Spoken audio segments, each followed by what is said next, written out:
va a habitar mucho. Entonces, la religión y la mente. Le subrayé, el amor de Cristo es lo que infunde realmente la vida a todo nuestro cuerpo. Nos da salud, eso es obvio. Estimula todas las partes vitales de nuestro cuerpo. Cerebro, que es lo que vamos a estar dedicados a estudiar en este cuatrimestre.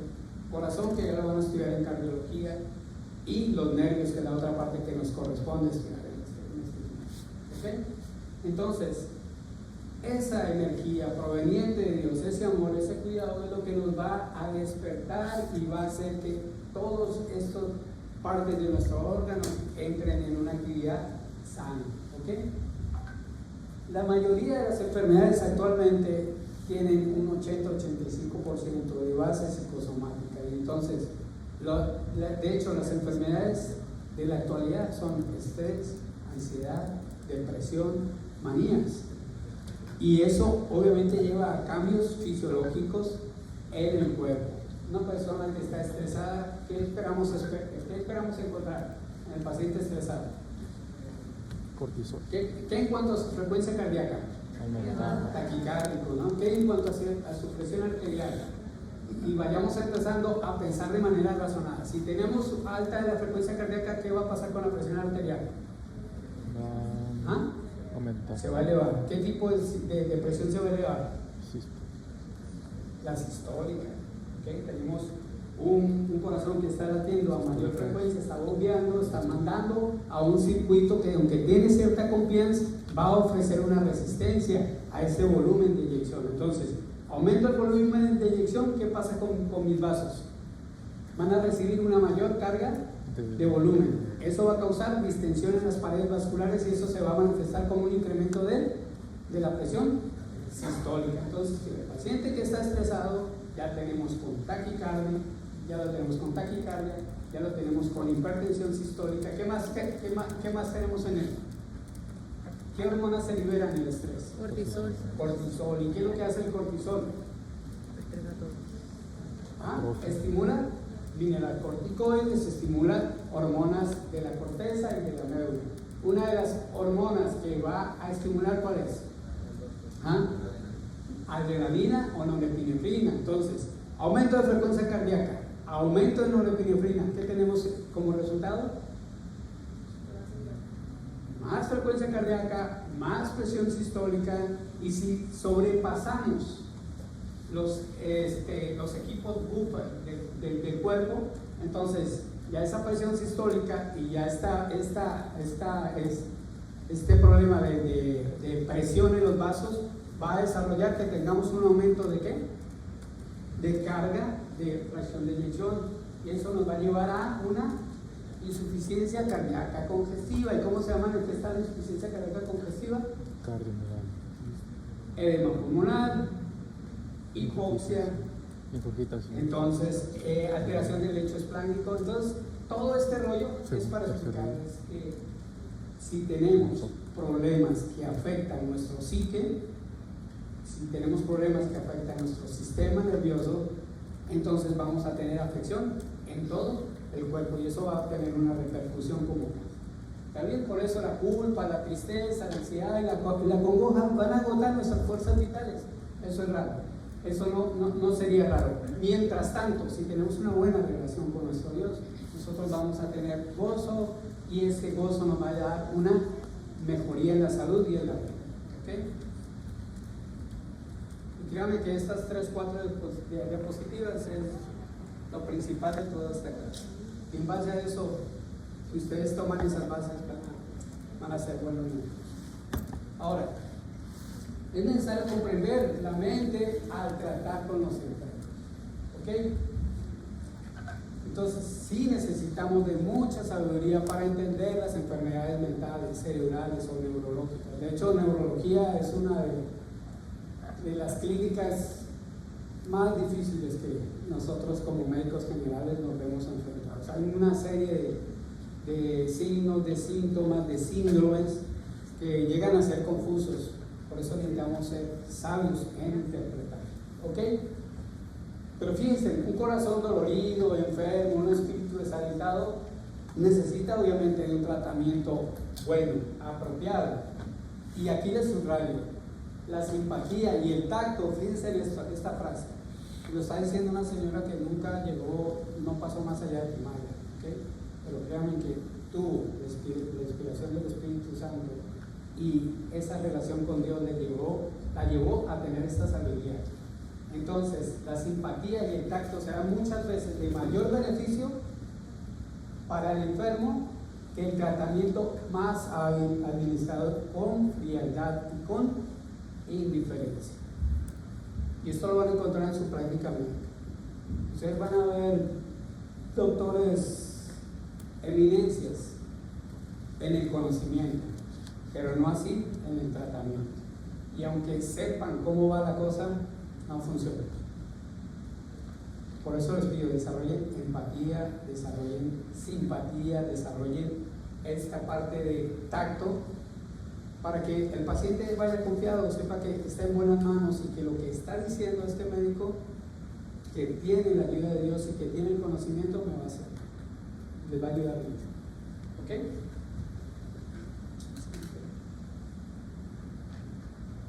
Entonces, es obvio que el cerebro es aquel que controla todo el cuerpo. De hecho, es el asiento de todas las fuerzas nerviosas y toda la actividad mental.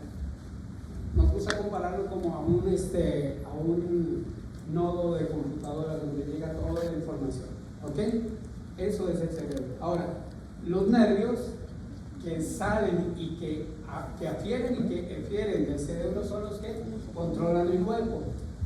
Todas las impresiones mentales van a ser transmitidas a las partes del cuerpo a través de estos nervios como si fueran hilos telegráficos en aquella época. Ahorita podríamos decir señales de wifi, ¿verdad? Pero que en aquella época lo más avanzado era la telegrafía. Así comparó Elena G. White a toda esta información que está llegando al organismo. Y ellos van a controlar la acción vital de todo nuestro organismo. ¿Ok? Entonces, los nervios que saliendo del cerebro van a relacionar todo el organismo entre sí son el único medio por el cual el cielo puede comunicarse con el hombre y van a afectar su vida más íntima. Por eso insistimos siempre en que cuidemos nuestras vías del cerebro. ¿Cuáles son las vías de comunicación para el cerebro? Vista, oído, ¿qué más? ¿Ah? Olfato, ¿qué más? Tacto. Todo lo que vemos, todo lo que vimos, todo lo que sentimos tiene una repercusión en el sistema nervioso central, en nuestra mente. Y esa repercusión se va a ver manifestada con efectos fisiológicos que van a demostrar el estado de salud de ese paciente. ¿Correcto? Cuidemos nuestras vías de acceso.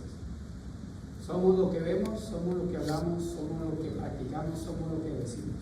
Y mantengamos siempre esa coherencia. ¿Está bien? Ya va a terminar la parte pastoral, no se preocupen. Pero es muy importante que sepan eso. Ahora sí, vamos a la evaluación clínica neurológica. Y esto es el primer paso, obviamente, en la valoración de cualquier paciente. Entonces, ¿cuál es el documento principal en el estudio del paciente? La historia clínica.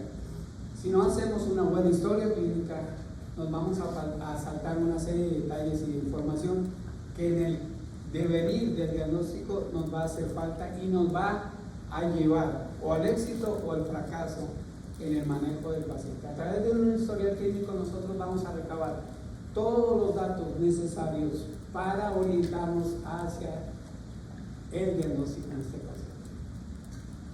Siempre me gusta pensar que el médico, en especial el internista, porque es el que se fija más en las cosas clínicas. Así que si alguno de ustedes va a estudiar cirugía, igual ni entra a esta clase, no vamos a decir. ¿Ok? Entonces, fue un machismo.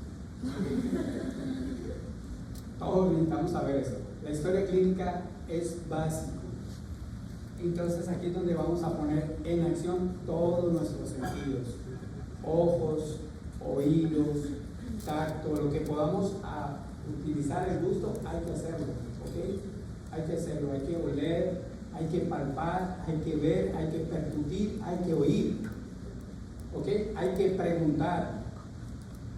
Y especialmente en ciertos casos de nuestra anamnesis neurológica, vamos a necesitar de la presencia de un familiar para que también nos relate cómo es que este paciente cayó, cómo es que el paciente convulsionó, cómo es que este paciente se acostó bien y se despertó mal, cómo fue que fue avanzando su deterioro neurológico al paso de los días. Entonces, la historia clínica neurológica es el aspecto más importante de la evaluación de un paciente con sospecha de enfermedad neurológica.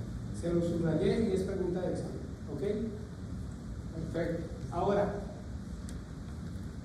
ante este paciente neurológico nosotros debemos de hacernos 4 preguntas y aprendemos a manejar nuestra mente de una manera ordenada. Si nosotros ordenamos siempre nuestro pensamiento, vamos a divagar menos, vamos a orientarnos más y vamos a hacer diagnósticos más precisos, ¿ok?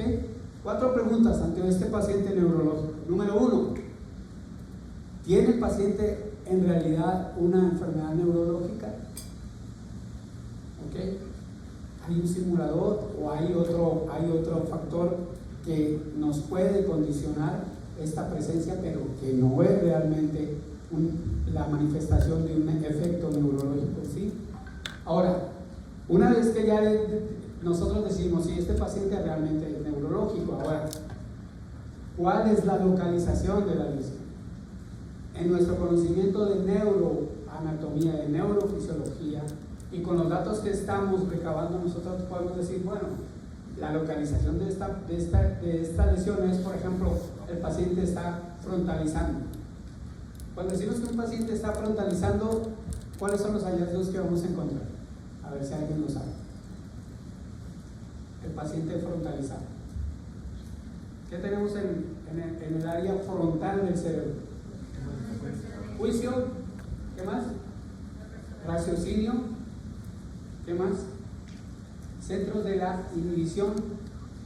Entonces, cuando un paciente está frontalizado, es un paciente que va a actuar de manera desinhibida. Es un paciente que fácilmente puede quitarse sus vestiduras, orinar aquí, defecar allá, decir malas palabras. El paciente no tiene ningún estímulo inhibitor. ¿Ok? Es un paciente agresivo. Entonces, si nosotros vemos en el área de urgencias un paciente que tiene desinhibición, que está portándose agresivamente, ¿cuál es nuestra primera idea? Este paciente viene frontalizado y hay que buscar una lesión ahí, ¿correcto? Perfecto, entonces, localización de la lesión. Tercero, ¿qué proceso fisiopatológico lo llevó a que presente estos síntomas y estos signos? ¿Ok? Siempre vamos detrás, como un detective, siempre vamos detrás. Siempre vamos detrás. O sea, póngase en Sherlock Holmes aquí, siempre. Datos. ¿Qué datos me pueden dar a mí? ¿Qué datos puedo extraer? No solo la pipa, cerebro. Eso es más importante. ¿Ok? ¿Y cuál es el diagnóstico diferencial? Siempre planteemos 3 o 4 diagnósticos diferenciales y los vamos excluyendo. ¿Ok? ¿Alguna pregunta hasta acá? ¿Vamos bien?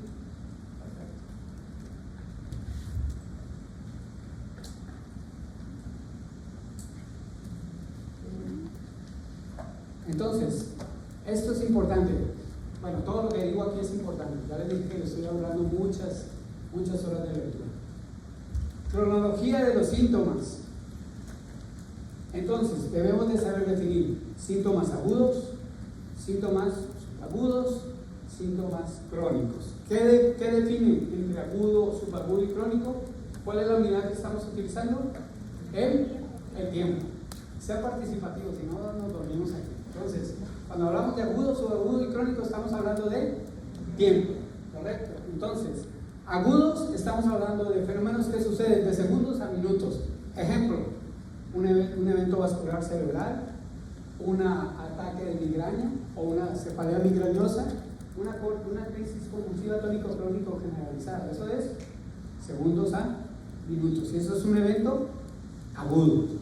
Ahora, hay síntomas subagudos. Ahí la fracción de tiempo ya se extiende a horas y a días. ¿Y cuáles son las patologías que nosotros vamos a pensar cuando tenemos un paciente que en su historial clínico nos habló es que esto ya se instauró hace días, hace horas? Entonces vamos a enfocarnos hacia problemas infecciosos o hacia trastornos desmielinizantes. ¿Qué es la mielina? Para que nos entendamos, que estemos hablando con propiedad. ¿Qué es? Es una cubierta del axón nervioso. ¿Para qué nos sirve? ¿Para qué? ¿Para qué nos sirve? Es no solo ayuda, pero le produce un medio por el cual el mensaje nervioso, la descarga neuronal, viaje más rápido. Va brincando de nódulos de Ranvier en nódulos de Ranvier. Eso hace que potenciamos la velocidad de respuesta o de información. ¿Sale?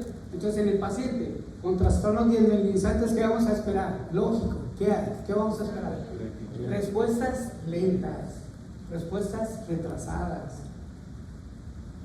Medicina no es para inteligentes, medicina es para gente que sabe organizarse y que es constante. Yo no entiendo esto, lo vuelvo a repetir. No lo entiendo, lo vuelvo a repetir, ¿ok? Y si tengo que durar 8 años haciendo medicina, lo hago, pero eso quiero hacer, lo quiero terminar, ¿ok? Bueno, entonces, síntomas crónicos, obviamente, semanas a años, y ahí vamos a hablar de situaciones neurológicas o que entran en periodo de estática, tienen un deterioro, se paran años, otro deterioro, se paran, hay ciertas patologías que se van a manifestar de esta forma o que van progresando de manera lenta. Un ejemplo de una enfermedad neurológica de evolución lenta. ¿El Alzheimer? ¿Ah? Alzheimer. Alzheimer puede ser esclerosis múltiple, lateral amiotrófica, Parkinson, ¿ok? Son enfermedades que se van instaurando poco a poco y que cuando veamos la fisiopatología de esta enfermedad vamos a explicar, vamos a tener una idea de esta situación. Bueno, muy bien. Entonces, ahora, dentro de los síntomas crónicos tenemos una subdivisión, ¿tiene una progresión focal o tiene una progresión difusa? Si tiene una progresión focal, quiere decir que está localizado en una cierta parte o región del cuerpo. Nosotros vamos a hablar de procesos desmielinizantes o de procesos estructurales, lesiones calientes, ¿ok? Si es un progreso de difuso, entonces vamos a ver otra vez los procesos infecciosos y los procesos degenerativos, ¿ok? Y lo que les comentaba, la historia complementaria de un testigo o un familiar son de real importancia en el paciente neurológico. ¿Qué horas tenemos? No quiero pasar. Okay. ¿Cuánto nos faltan? 4 minutos. Okay. Vamos a ver la última. Y vamos a hablar de semiología. Entonces, ¿la semiología qué es? Es la exploración neurológica como una herramienta diagnóstica importante en la neurociencia. Y no solo en la neurociencia, en todas las áreas clínicas en que nos veamos confrontados con el paciente. Y aquí es importante notar que a pesar de todos los avances que tengamos en cuanto a neuroimagen, en cuanto a marcadores tumorales, en cuanto a marcadores de anticuerpos, antígenos y todas estas situaciones que existen como métodos diagnósticos, no hay ningún método que vaya a superar la cantidad de información que puede obtenerse a través de un, ¿qué dice ahí? Adecuado examen clínico neurológico. Así que sopesen ustedes la poderosa herramienta que tienen en sus manos. Solo se utilizan cerebro, ojos, oídos, nariz, boca para comunicarse, tacto. Tienen esa poderosa herramienta para iniciar a evaluar al paciente neurológico.